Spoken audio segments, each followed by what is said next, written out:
Hey guys, this is Tom Paul Tipton, your host for the Exchange Podcast. We're coming to you from Living Water Church in Conway, Arkansas. I'd like to welcome you back to another episode and say thank you to those who support this podcast with your contributions. Please like and share us on Facebook and get the word out, and like, subscribe, and share us on YouTube. Send any questions you have and join in on the exchange.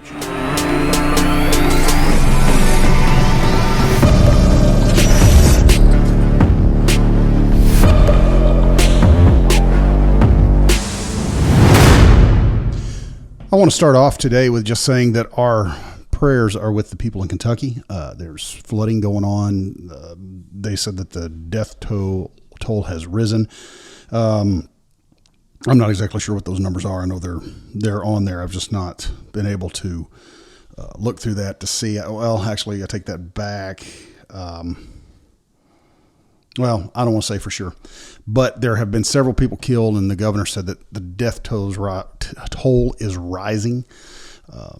I was living in Nashville in 2011 when we had a really bad flood come through there. So I know what the people are dealing with there, just from a damage standpoint, but also from losing loved ones and friends. And so our hearts and prayers with them. And also, I don't know this person personally, but I always enjoyed their music. But a few months ago, we requested prayer for a bass player, Michael Bloodgood, who played in the band Bloodgood. And I just saw the news that he passed away this morning. He had a stroke, I believe is what it was. He was playing a show and walked off stage and collapsed. He had blood clots or something, I think, went to his brain, and it caused a stroke. And he had a massive stroke. And I think when a person suffers a stroke to that level, it's kind of touch and go for a while. And I think that's what happened with him. And unfortunately, he passed away this morning. So our prayers are with that family. But to kind of just jump into today, a couple of things that come to my attention. One is, I just kind of want to talk. I noticed that somewhere, I think yesterday, the House passed a assault weapons ban. Did you see that? Did I see it? Yeah, I've been reading about it for a while. Saw that it was proposed in 2021, so last year. Yeah, and then they just passed it this year. Have you read it? Because I've read a little bit of it. I pulled it up, and I'm ready to let our listeners know how absolutely dumb it is. Well, there's something here that they point out in this, and of course I read it it's a newsletter called The Guardian, which is a left-leaning. Excuse me, it's a left-leaning newsletter, and one of the things that he says here, and this just goes to show you how biased that our media and our politicians and those on the left can be. Because one of the things that he says the last time the legislature passed an assault weapons ban was in 1994.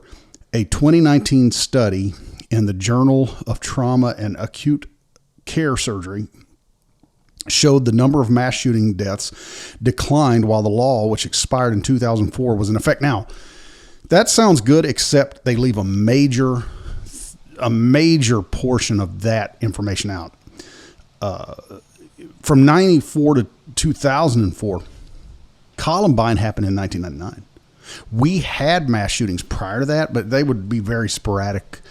But in 1999, in the 80s, CNN becomes this major news organization. And the first story they actually covered was...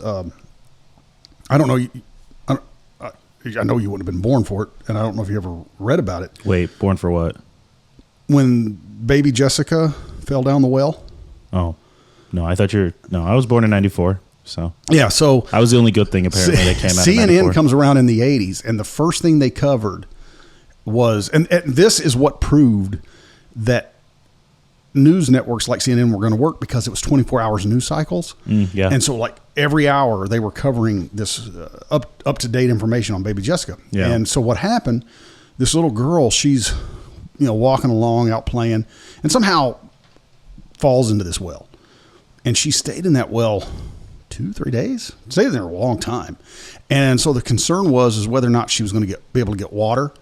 Obviously no food. And so this guy, construction guy out of Tennessee, has this, he knew exactly how to drill in because they couldn't figure out how to get her out. Yeah. And they knew she was alive because she was like hitting on something, kind of sending out Morse code. Wasn't Morse code, but she was communicating just and non-verbally. Yeah. So she does this for however long that they're there. And so this guy, he has this drill. I think it was can't remember what kind of drill, but he could drill up underneath there without collapse, because that was their concern, was that if they drilled up underneath it, it would collapse it. Yeah. So he goes all the way from Tennessee up to, I think she lived in New Jersey or somewhere like that, and they get her out. So anyway, that's really what put the 24-hour, 24/7 news network stuff online. That's what did it, because people could keep up with the news. Well, you're sitting at the edge of your seat. What's going to happen? It's better than what so-called what is it? Something like 90210. That we know that's fake. Right. And if you really truly believe it's real, please go outside. But when you get something like there's a girl stuck in a well, and even though you live in California or you live in Florida, you're hooked on that. And I think I read somewhere that little bar at the bottom that goes from left to right so you can read it, that's giving you updates on like the ticker at the bottom. Yeah. That wasn't introduced until 9/11 because they were able to give updates, constant updates over and over and over. I guess like before it was used for stock markets because obviously you get to see the Dow Jones and all that crazy stuff. But I mean, yeah, so I get what you're saying when it's, like humans, and yes, all of us, we're very easily entertained if you can put something in front of us that gets us going. Like, we'll watch. It's true. right. But I'm sorry, I cut you off. What was the point of the whole CNN thing? It's just The fact that so they were able to, they realized that people would stay tuned in to certain stories like that. And so now what we have, up until that point, you didn't have 24-hour news cycles. Right. And when a mass shooting occurred, it was big news. And what they're trying to say, what's so misleading about that story in The Guardian is where he says that the study in this Journal of Trauma and Acute Care Surgery showed the number of mass shootings deaths declined while the law was, which expired in 2004. So basically they're trying to make this point that after 2004, all of a sudden these mass shootings happened. Well, no, Columbine happened in 2009. And from 2009 to 2004, there were 9 mass shootings. So there were actually, if you look at the numbers, and they're very skewed. Just this year, there's been 7. Last year, there were 6. 2020, there were 2. 2019, there were 10. 2018, there were 12. You're talking about mass shootings. Mass shootings. And so... And mass shootings, and here's how they describe mass shootings, for those who don't know. I remember reading up on this back when I was in college. Mass shootings are when 3 or more people are injured, not even killed. That's right. So if there were 2 other people in the church building with us and somebody was to, God forbid, do harm to us, and they killed or harmed 3 of us, that would be considered a mass shooting at Living Water Church, and they could put that on the books. Well, it's the same thing as a school shooting. Exactly. Someone could go and commit suicide on a school grounds, close to it. It's considered a school shooting. A school shooting, yeah. Yeah, so that's something that a lot of people don't know, is that when they say, hey, it's a mass shooting, I'm sure many of us have thought in the past before you hear how they actually define it, you usually think, oh my gosh, did 10 people lose their life? Now, again, 1 person losing their life is 1 too many. I agree. However, it's when you're able to skew the numbers in a favorable way to have things like this Bill 1808, the assault weapon ban, be passed, because that's all they're using the tragedy to say, hey, we need to really just push these things so that we can ban them. But I like we always said, go look this up for yourself. Type in type in HR 1808, and you'll be able to read the summary of the bill. And it's one of those things where it's like, Yes, but also no. Yeah. Because are assault weapons banned? Yes, but also no. Because you can't. They still can't define an assault weapon still. Right. Well, if you're going, the truest definition of assault, I mean, you know this, assault is basically just laying your hands on somebody that they don't want you to do it. Yeah, exactly. So, I mean, are my hands in? Well, yes, I know that some guys may think that their hands are lethal weapons of mass destruction, but still, it's one of those things, you know, and they try to define it in the bill. It says the prohibition does not apply to a firearm that is manually operated by a bolt. Do you know any guns that have bolts in them? Yeah, really. Yeah, most of them. Pump, lever, or slide action. Permanently inoperable, an antique, or a rifle or shotgun specifically identified by make and model. So that's like a good portion. Well, that's what Jim Jordan said. Did you hear him? What? Jim Jordan said, this is about them coming and taking all guns away from all people. Good or bad. And, you know, I'm going to say this. I am more concerned about the politicians who want to pass this bill than I am the so-called mentally ill people that they want to keep the guns out of their hands. The reason being is because can the mentally ill people do something? Yeah, they can. But as long as I've got a gun, I can defend myself against that mentally ill person. However, that isn't what the Second Amendment was for. It wasn't to defend ourselves against mentally ill people.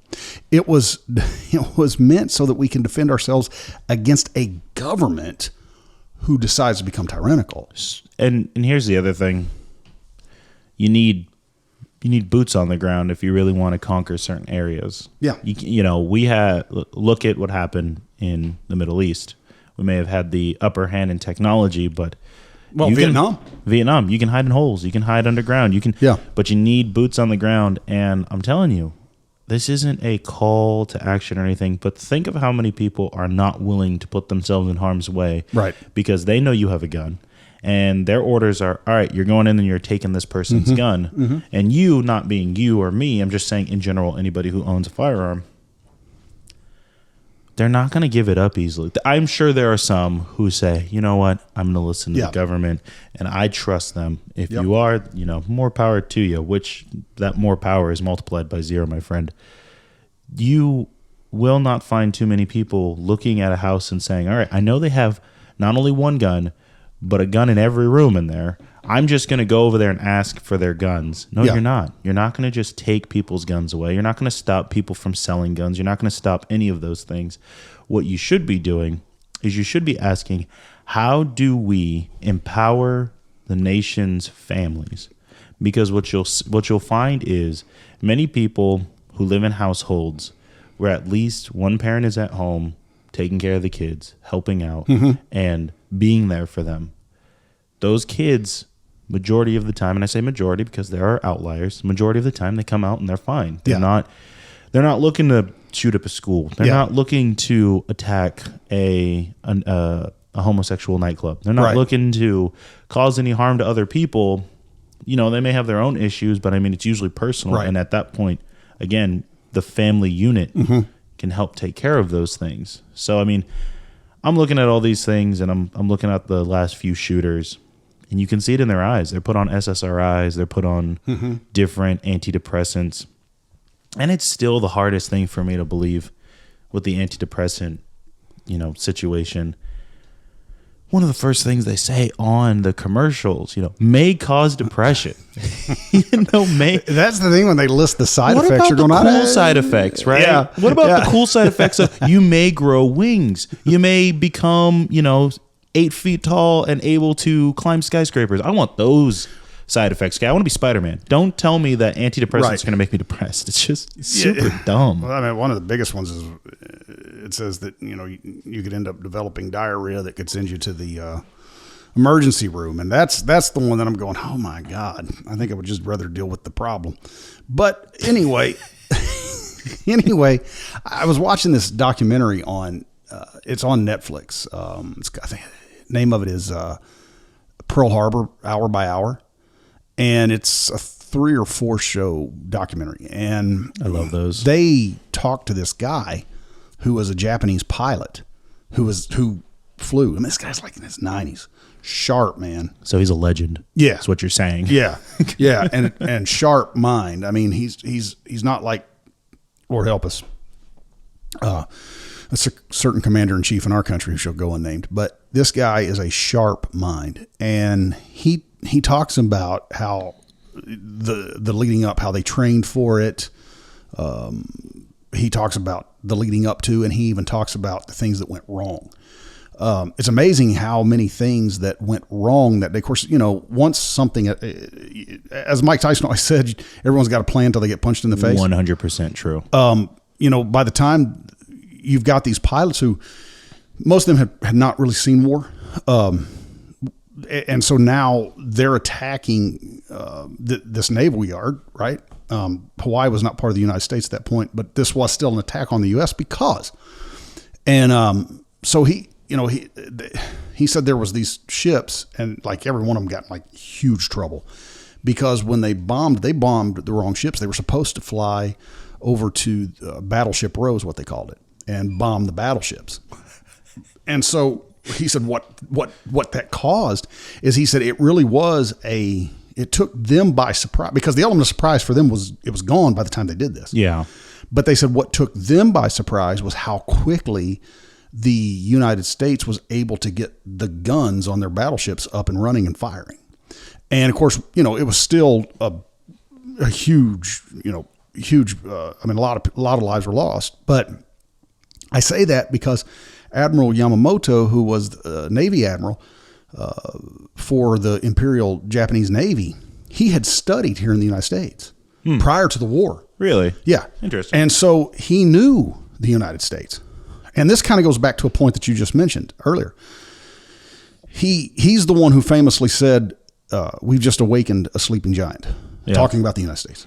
And he knew what we were going to do. He knew that we were going to take all of our manufacturing machines on cars and shut them down and immediately start manufacturing weapons of war. He knew that. And he even tried to dissuade the Emperor of Japan not to attack the United States, because he did know. And after it was done, he told them, because initially they wanted to attack inland. He said, you don't want to do that, because he said, if you attack inland of the United States, behind every blade of grass is going to be an American with a gun. Yeah.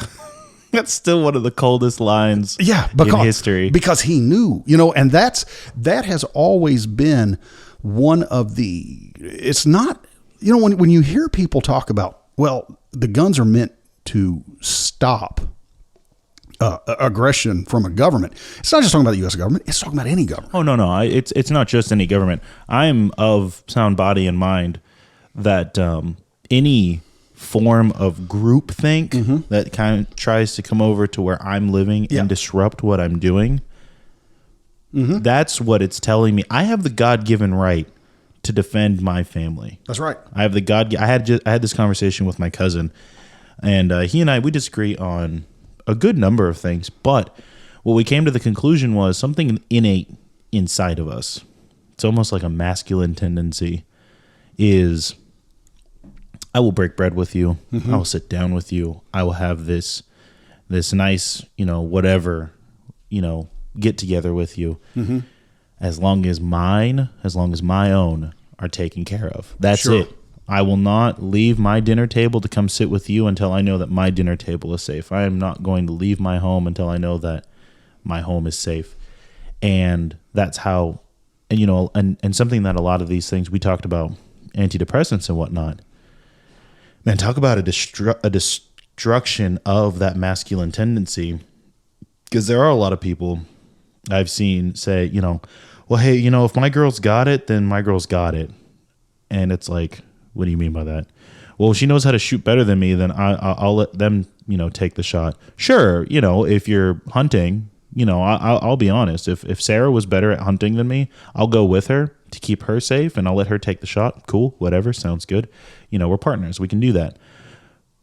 But if the bear does jump out at me and sneaks up on us, she's running for the hills, and I'm I'm going to go at least 0.5 seconds with the bear to hold him off. Sure. Let the bear eat me first. It is always better to take care of your own than to help someone else. That's what they say on the airline. That's what they say on the Titanic. Men, you stay back, women and children first.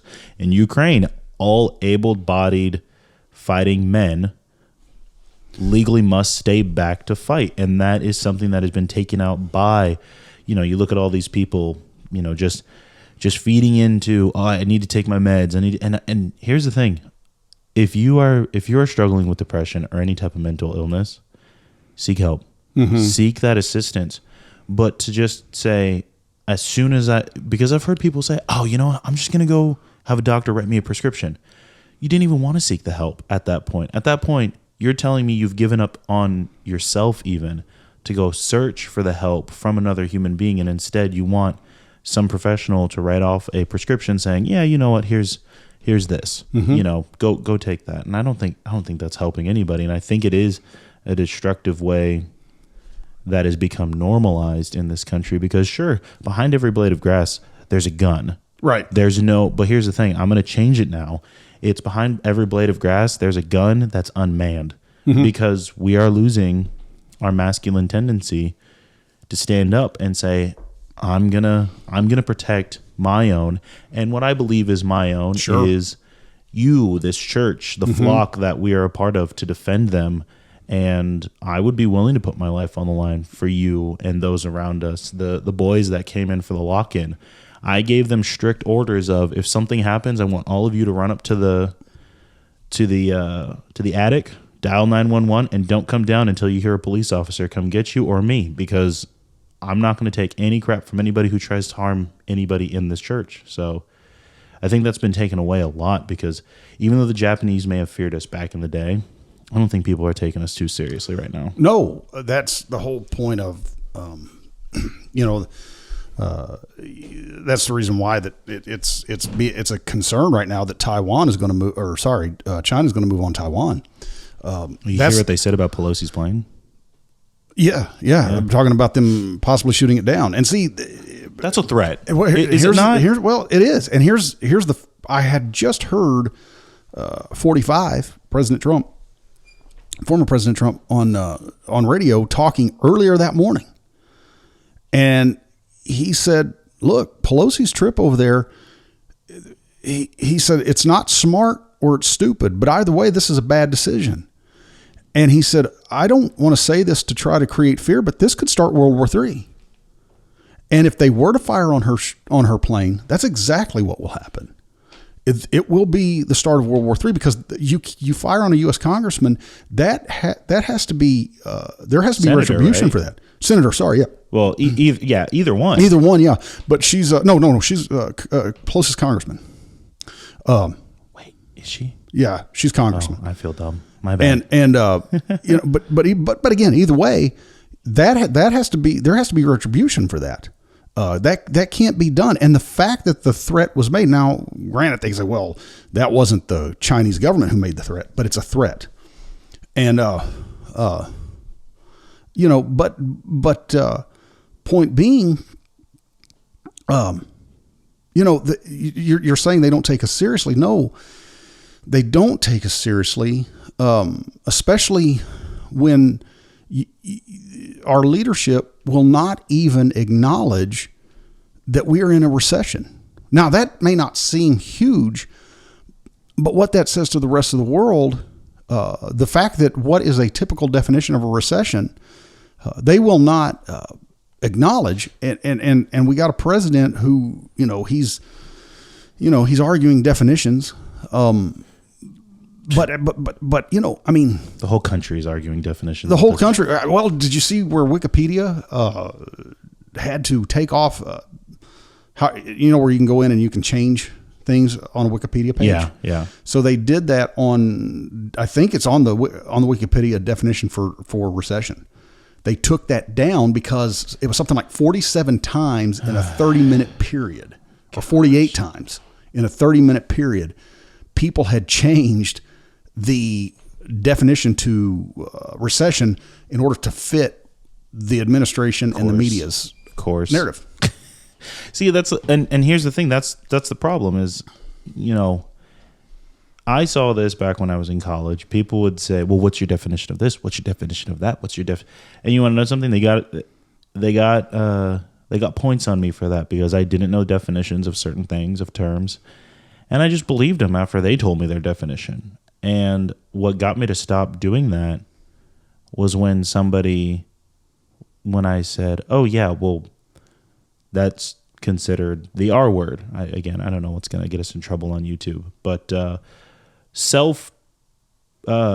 going against the will of someone else in a sexual manner when they don't want it, the R word. Yeah.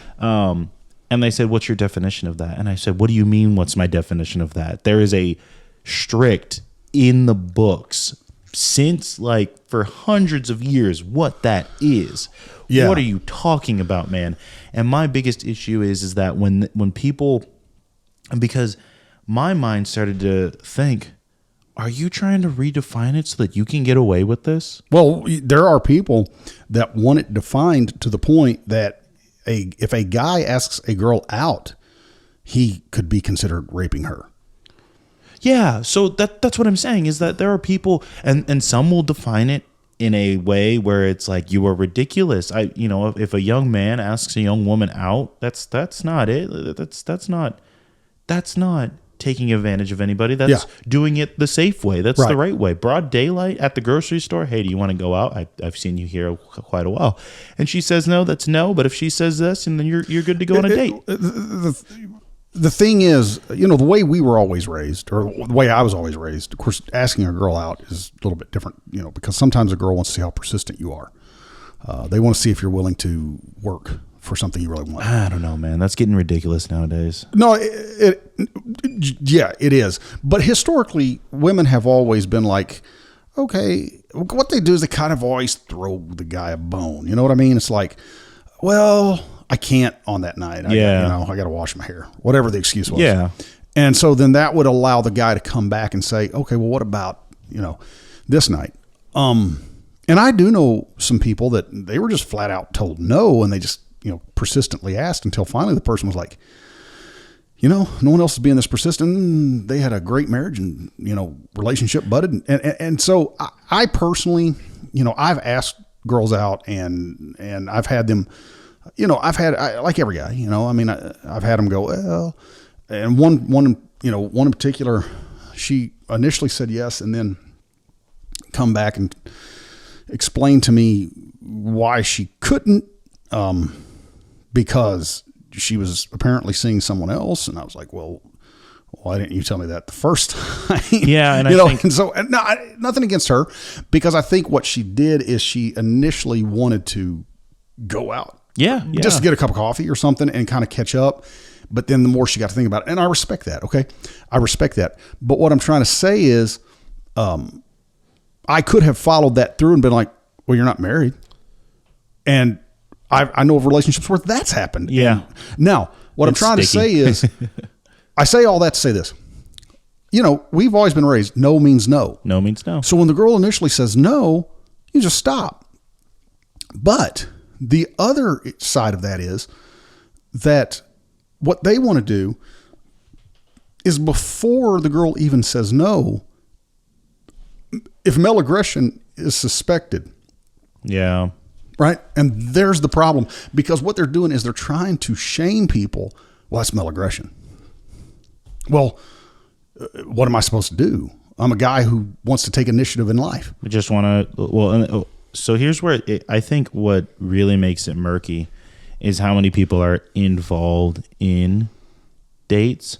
And what I mean by that is, it used to be, well, take Greece for instance. Tell me more. Did he drive a car? All that type of stuff, right? Did you get very far? Did you, You're talking about the movie Grease. Yeah, in Greece. Yeah. Yeah, and so you have these things where it's like, did you get very far? And it's like, that's you and your homies. That's you and your boys hanging out. Didn't go anywhere else. Mm-hmm. Nobody else's business. Your boys kept it to them. You kept it to yourself. The girls kept it to themselves, whatever. Now it's, I know what's going on in Kim Kardashian's life. I don't even know her. Right. Okay. Right. And so the ridicule went from your boys telling you, you got rejected, and it's funny, and it's like, you're right, I got rejected. How do I change up my game plan next time? And you kept it small. You didn't make it a big deal. Mm-hmm. Or the girls would say, he dumped me, and it's like, that guy's a jerk, I'm sorry. And then they kept it to themselves. And then if people wanted to know, it's like, hey, you dated Jimmy, you dated Susie. Mm-hmm. What do you think about them? And then, when you have things like Instagram, Twitter, and Reddit, and the everything, and their mother telling you, well, Kim Kardashian did this, Tim Pool did that, Joe Rogan does this, their marriage is on the rocks. Everybody gets in the mindset of who is going to know my exploits by the end of this. And so now everybody, I think that male aggression part where they're saying like, that's a problem. I think it's a preconceived notion that either they're going to be hurt because they see it all over social media, and more so women than men, but they will latch on to this idea of, well, I've seen so many stories, I've read so many stories, I've listened to all these different things from people they don't even know about, mm-hmm. and they're like, that just sounds like this guy over here, right? And I can just simply deduce that guy's going to act the same way this person I've never met in my mm-hmm. life is going to act, and that's not fair. And are there things that men do consistently? Sure, we have some weird tendencies that we subconsciously all do, mm-hmm. Mm-hmm. But that aggression is there because it's that protective mentality that we talked about. That is a good thing. It's a good thing that I know that I'm going to protect my wife, and her dad looked at me and said, I trust that you'll take care of her. When I'm asking for permission, let's be real, my wife and I could have just ran off. I'm not asking for permission. I'm giving a reassurance out of respect to her dad, saying, I'm asking because I want you to know that I can take care of her, and I wouldn't be asking if I didn't think that. Right. Well, and that kind of segues into another topic that I kind of laughed about when I sent you the link to this. The tarot cards? No. No. That's one I want to get to in a minute, but this one is kind of a really important one, and I sent you. You said it's a good day to be. The Impostor Christianity. The Impostor Christianity, which is I mean, this week it has been all over, and there's two things that I've actually said on this podcast right here, and one of the things that we do that a lot of people don't do at the Exchange Podcast is we actually research and see what is being said, why is it being said, and what exactly is not being told. And it should be also said that we're open to discussion to figure out why we're wrong if we made a mistake. Yeah, because I mean, our research doesn't always mean we're right. Our research just means we're doing the best we can to inform ourselves. It's one of those things where it's like, hey, the newspaper said this. No, you're wrong. No, well, I didn't. Yeah. I didn't say this. I was just telling you what the newspaper said. And look, I welcome people to send things to the show that want us to. I had someone just recently talk about some things that hey, this might be an interesting topic, and that, we welcome that. If you think something's an interesting topic, send it in. It doesn't mean we're going to talk about it, but we could. And you know what you could do to really hit us where we live in our hearts. If you like, share, and subscribe. But that's one thing you could do. That would make us think Christmas comes in July. Exactly. By all means. And nothing makes us happier than when you like, share, and subscribe and help us beat those algorithms. And this segment is paid for. I wish. Anyway. Sponsor us, please. Our sponsor this hour. Our sponsor is telling us what to say right now. He's told us. That's a joke. Knock it off. Yeah, exactly. That's a joke. Anyway, there's two things that I've said on this podcast, and I have said this for a long time, even to the point of being scoffed at in a major way by somebody several years ago. I'm talking like going back as far as 2010, 11. Oh, okay. I made a statement then, and I've said it for years, and I've said it here on this podcast, and that is that hate speech was going to be the thing that would open the door to persecution. Interesting. Because what they're going to do, just like we were talking about with, and I was thinking about finishing the podcast off with this, but I think I just want to bring this up now because it's a perfect segue. When you read that article, Impostor Christianity, and it was a CNN article, and just to give you the gist of it, basically it is talking about how that, they take a bunch of pictures of January 6th and they start trying to mesh that with Christianity as a whole.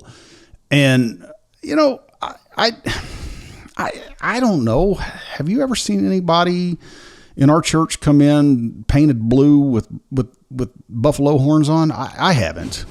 I've never seen that guy show up to church. In fact, if we did, we would probably have some kind of clothes for him. Say, hey, man, put this on, because the last time somebody showed up naked, he was possessed by legion. So please put some clothes on. It's ridiculous. So I'm not exactly sure how that connects to Christianity, but anyway, I digress. But when you read this article, and there's the second, so the first is, I said, hate speech. The second is, and Tim Pool actually talked about this one day last week, how that I've always said they keep talking about white supremacy. Yeah. Tim Pool put it in a word that he described it best when he said, it goes back to the boy who cried wolf. Yep. And eventually he cried wolf so much that when the wolf finally did show up, nobody paid any attention. Yep. And so if you notice, every time somebody runs on a conservative or more right-leaning platform, they're always called a white supremacist or racist, even if they're not white. Well, and the problem is, what's going to happen is when you write articles like this and you beat people down and you make people have to feel ashamed of something that they cannot help. This is the reason that movements and communities like BLM have been able to cause people within the black community to destroy their lives, because what they've done is they've taken bad situations that were real bad situations. Yeah. But they've made them believe, well, you've got to always make them feel responsible. I mean, like, a guy myself, how can I feel responsible for 200 years ago? I can't. Shoot, it's hard for people to feel responsible for things that they did 10 years ago. It is hard to... And I'm not saying... And here's the thing, though. Those are people who actually did it, but they lived their life to where they look back and they go, whatever, it's 10 years ago. But people that actually did it and don't feel responsible, the question there comes to mind, do they feel any remorse? Well, and that's the thing, is that some don't. But the thing is, what I'm saying, now you're asking somebody who hasn't done anything. Yeah. I get your point. To look back and say, you did this, but I didn't. I really didn't. And I never would. Yeah. Because I know that that's wrong. Yeah. And I think, and something that needs to get through the heads of people who believe, because you said cry wolf. Well, hey, Jussie Smollett totally, he ruined that. He ruined that. He cried wolf. Juicy Baguettes really screwed people over, and that's not... Well, and it wasn't just him. It was also Bubba Wallace. Oh, yeah. The race car driver. Yeah, you cry wolf, you cry racist, you cry... I'm just going to say it, I don't care, rape, and it's like, you got... Like, what the heck, man? Yeah. You're going to call those things out when people are actually going through it, and,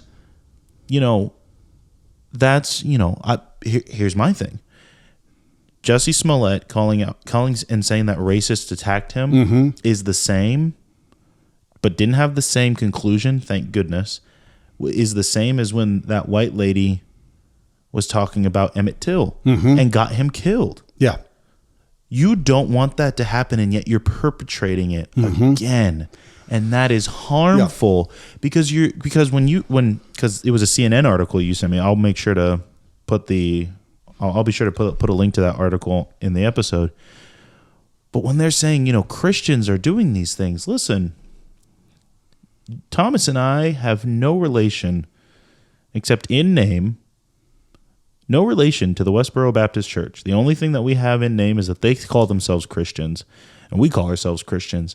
And if you would just give a read of a certain passage where Jesus, Christ, the person we base our faith off of, said they will know you by the way you love each other.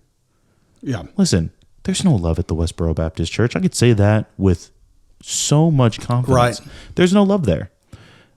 There's love here at this church. We just had a lock-in. There was a couple of kids who came, and I know their stories. And I know some of them, this is the safest place for them to be on a Friday night. And they took time out of their Friday night to just be here. And so I'm really thankful for those moments. And that's something we gotta remember as a people of this country, not just for Christians, but if we don't want somebody to go out and say, oh, well, you can't say all Muslims. Well, you're right. I won't. I'm going to look at the people who are perpetrating the wrong things and say those aren't really following the tenets of the Islamic faith from what I hear. And if I'm sitting here telling you, listen, Christians aren't trying to harm people. We're not trying to put any action out to hurt anybody. We just don't agree with them. It's getting to the point where everybody wants you to agree with all of their tenets. You don't agree with gay marriage? Well, then you obviously want them dead. Nobody said that. Nobody wants that. I don't want that. And I know for a fact that the people in my family who love on everybody, people in this church who love on everybody, don't want anyone to die. All we want to do is to be able to say, do you want to break bread with us? Do you want to go to a barbecue with us? Do you want to go to the movie theaters with us? I'm going to the movies with my wife and our friends tonight, and we're just doing normal stuff. And it's not because we all agree on things, because I guarantee you that friend of mine does not agree with everything I say. But you know something? I'm going with him because I love them. I want to be with them. I want to hang out with them. And that's what Christianity is all about. It's not about trying to harm anyone. And if somebody is harming somebody in the name of Christianity, call them out. And guess what? Real Christians will back you up and call them out with you. That's the whole point. That is what we're supposed to do. The scripture, as a matter of fact, the Bible tells us, Jesus gives us a way of doing that. And he says that if you find two things, he said, if you find a brother who's in fault, go to him. Mm-hmm. He said, then the second thing is that if he rejects it, then you go back to him with another brother. And then if he rejects it, then you bring him to the church. So there's a step. Paul goes on and he says, if you who are spiritual find a brother in fault, restore such a one. Mm-hmm. So the point being, there are certain things that Christianity does not permit. And Dennis Prager, he was on a podcast with Tim Pool, and Dennis Prager is Jewish. And one of the things that he says is that no other religion has done as much. I shouldn't say anything, but has done as much to end slavery and racism as Christianity. And so when you read these articles, like the one that talks about impostor religion and white supremacy, the issue with that is that what they're trying to do here, because one of the things that our media is so good at is they are great at taking a narrative and throwing it at people that just simply do not do their research. And I mean, it's always been that case. And so when you look, what it is there's a couple of things. Number one, they're trying to intimidate Christians and pastors from speaking up against certain things. And, even the people, I know someone who was at the January 6th, but they were not near the Capitol. They were out in the crowd listening. This particular person that I know, she happened at one point, now they're not anymore, but at one point she happened to be married to a black guy. So she was never, racism just kind of, and I know some people, well, that doesn't mean she wasn't racist. I love that. But let's lay all that aside. The point being is, she's not a white supremacist. Right. And so she's actually one that I've thought about having on this show to kind of talk to about what her experience was on January 6th. Because like I said, she wasn't near the Capitol. And I don't want to get her in trouble because you see how some of these fanatics are getting just by. Well, here's the thing. If you were even there, they know you were there. Okay. Because what they did is they went down to like restaurants. They've it's pretty scary what they did. I mean, they've got the names and different things of people. But what I'm saying is, what they're trying to do is they're trying to draw this parallel to what the Christian church in Germany had become, where they were flying swastikas. And as a matter of fact, there's one picture in that article. Actually, it's not in that article. That she says, that she talks about, or they talk about these people waving American flags. Yeah. The real issue is, and I'm going to segue this into a little bit of a spiritual, actually it is all spiritual. We're seeing this in Ukraine. We're seeing this here. We're seeing this everywhere. What's going on is you're seeing a globalist movement that's driven by the spirit of the Antichrist in order to try and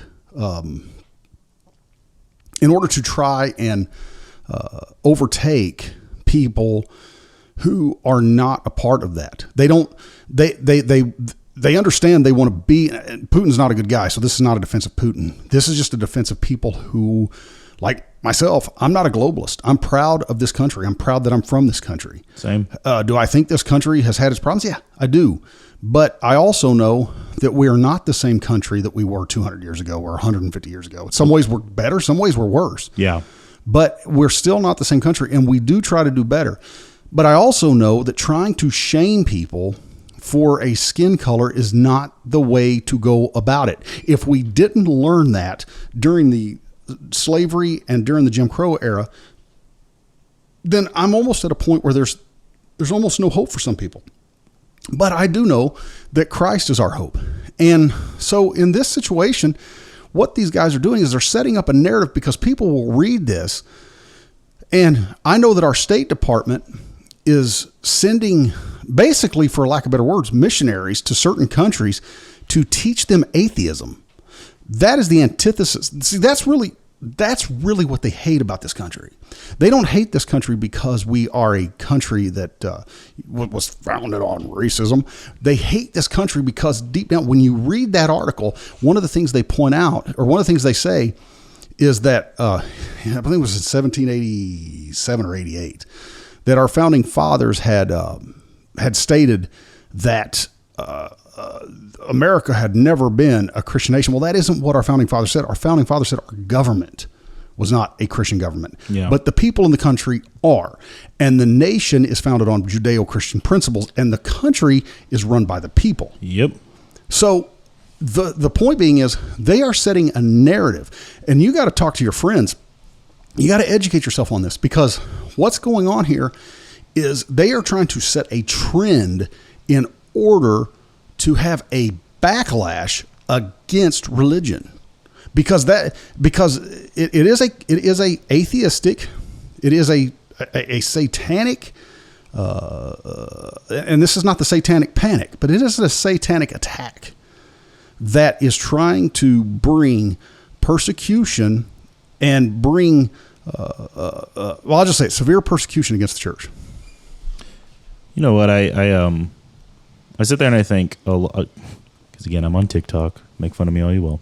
But I see a lot of videos on there where it pops up and it'll be somebody who's from the Church of Satan. And I'll listen to what they have to say. And you want to know something? there is so much gaslighting. They're really, well, Satan is just a name. He wasn't really anything powerful. He wasn't strong. They're just doing what we know Satan to be, is a liar. Mm-hmm. Satan has power. The Bible said, Jesus said he was a murderer from the beginning. Yeah, Satan has a lot of power that God is allowing him to have here on this planet. He's called the Prince of the Air. And you know something? It's one of those things where you have to keep an eye out. Not only should you be reading your Bible, and this is for those who listen and who are believers. You shouldn't only be listening to your Bible, but you should be putting it into practice, because when you put it into practice, you really do get a Christian worldview. And a Christian worldview is just looking at the world through the lens of Christ.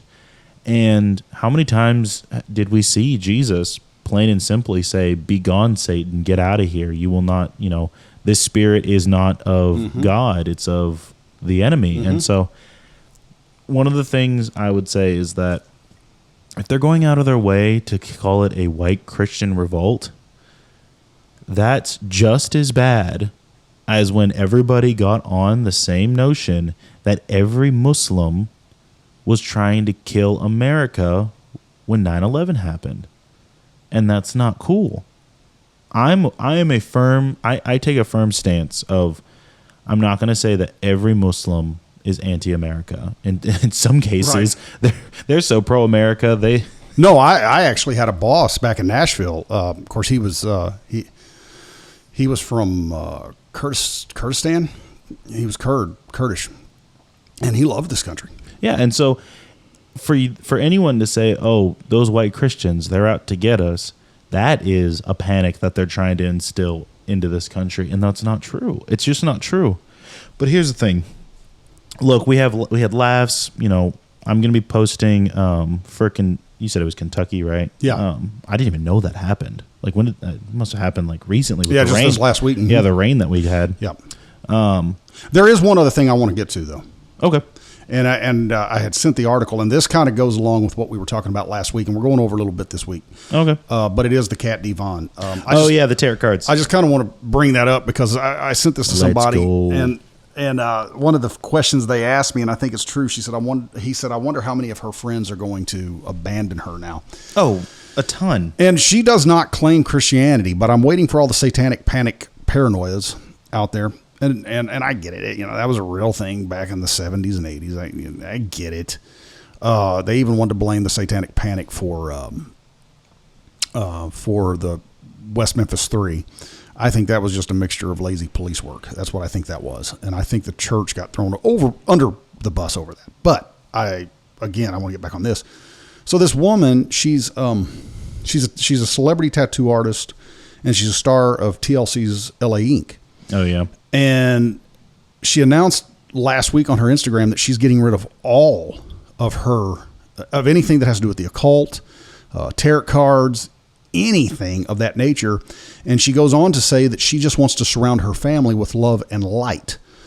And sounds familiar. I bring this up because there's some good news in all of this. And the good news, I do believe that there is, and I've said this before, I'll say it again. I say that a lot, but I do think that, you look at stuff like that, you look at stuff like Roe v. Wade, you begin to see a spiritual awakening that's starting to come. What's that? It's that revival you were talking about. You've been talking about that since we started the podcast. I've been talking about it since we started the podcast. I've been talking about it for a long time. If you kind of keep your eye on the ball, you can see certain things and stuff like this. I don't know what this woman's background is, but it wouldn't matter because something in her awakened to go, I want to get this out of my house. Yeah, and that's the reason why that, Christians need to look at stuff like this and go, look, if somebody who does not claim to be a Christian gets all of this out of their house, how much more should I, as a believer, separate from that? Yeah, no, for sure. I was reading at Timcast IRL. I go there for my news most of the time. I get it from as many places as I can. I would say I'm 70% right-wing affiliate when it comes to my news sources, but the other 30%, I would say, is independent and liberal media. But on Timcast's website, there was an article talking about a co-founder of the Church of Satan dropping it and flipping 180 straight back to Christianity. Well, see, one of the things about this woman here, I mean, if you've seen her, she's tattooed. Like she's tattooed. Oh, I've seen her. She's got great art. Like it's, she got rid of it and covered some of those up. Really? Because they were well, of course, roots in witchcraft. Yeah, she got rid of them. So there's something about that, and then like the guy there that you're talking about, there's something there, and it's a positive. And man, it is raining hard outside today, but it crazy. is. I did not see that coming. We needed the rain. We were in a dust bowl down here. Oh, trust me, I know. But we, she, things like this that she's talking about, where it's just, this is there's something going on. There's something going on. Oh, there's 100% something going on. I have a question though about tattoos. Sure. All right. Skulls. What's I'm asking this mainly for myself, obviously, but because I have a skull. I love the Raiders. Here's what I like about the Raiders logo. Okay, it's iconic. It's a pirate logo. It's cool. Mm-hmm. I think it's the best logo out there. It's not a skull, is it? Yeah, it's been a pirate. It's been a skull. It's been here and there. But I have a sugar skull on my ribs just because I love the Hispanic culture and all that stuff. But some people are wary of, I'm not going to get it. It's always the conviction part. But where does that come from? The skulls being like dastardly, being evil. Death. Just because of death. Jesus said when talking to the Pharisees, the Bible says the Pharisees asked him because they believed in the resurrection. Mm-hmm. Sadducees didn't. The Pharisees did, and they tried to trip Jesus up with, a guy loses his wife and his brother marries him, and then, they do what all these, as Thomas Sowell would say, only an intellectual would think like that. They ask him, they say, it comes back and says, hey, this guy, he loses his wife, so his brother marries him, he dies, she marries the brother. Whose wife will she be in the resurrection? Right. And Jesus said, have you not read? Then in the resurrection, there's neither marrying or giving in marriage. He said, but, the scriptures state that our God is a God of the living, not a God of the dead. Is it because the skull is a symbolism of death? Yeah. Always has been? Yeah, I think that's what it is. I think, and again, just like this lady here, I think,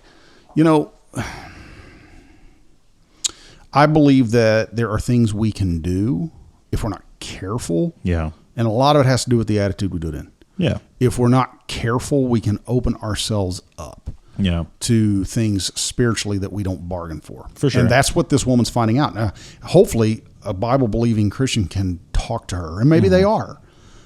Shoot, that might be the reason why. And she just doesn't want to. Yeah, and she's just not made that commitment yet, and she doesn't want to make it public. I'm a firm believer. Because a lot of our founding fathers didn't make their faith public. I was going to say, I'm a firm believer that not everybody and their mother has to know that you're a Christian right off the bat. Now, their friends, people around them knew they were Christian, and their writings proved they were Christian. But they weren't, they weren't out making public speeches talking about being Christians. What I'm saying is something, things like that.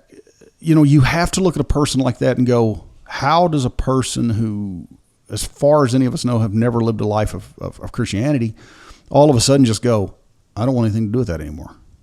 I think there's something, that's why I'm saying there is something going on spiritually, and maybe someone's talking to her, but a person just goes, I don't want anything to do with that anymore. Well, I think it's mainly because the devil is the prince of lies. Mm-hmm. And so for the majority of the people on this planet, he has made himself unknown. Yeah. And those who know the devil, whether it's through being a believer in Christ, because if we're believers in heaven, then we're believers in hell. We're believers in God. We're believers in the devil. If we're believers in Jesus and the angels, then we believe that there are demons running around. Right. On the inverse, if you are devoting yourself to these imageries, all these different types of like effigies and all that type of stuff that has to do with the devil, then you're eventually going to see something that walks like a duck, talks like a duck. It's probably a skinwalker because ducks shouldn't be talking, but you see the demonic presence there.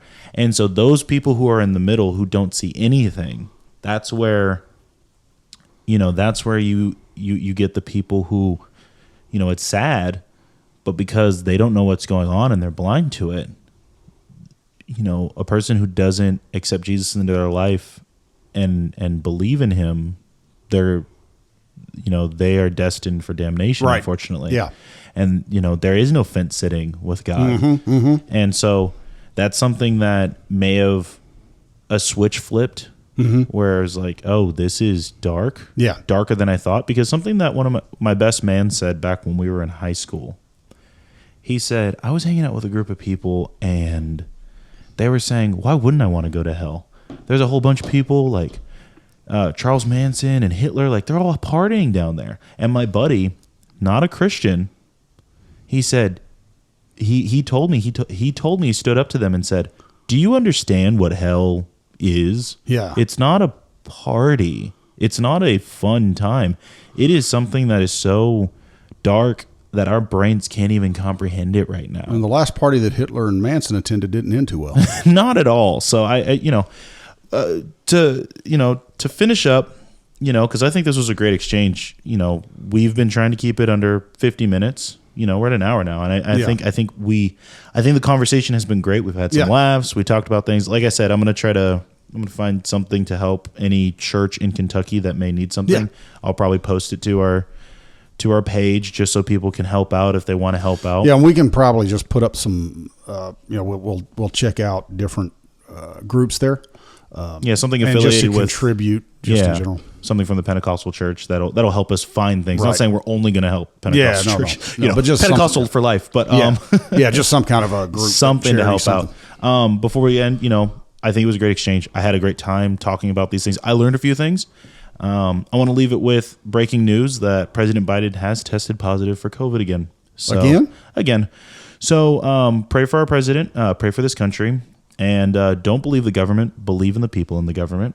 Not in the government, in the country, because we the people is what's important. I think we can agree on. So everybody stay safe out there. It's raining here in the South, thank God. And we hope you guys have a wonderful week. We love you. Stay safe.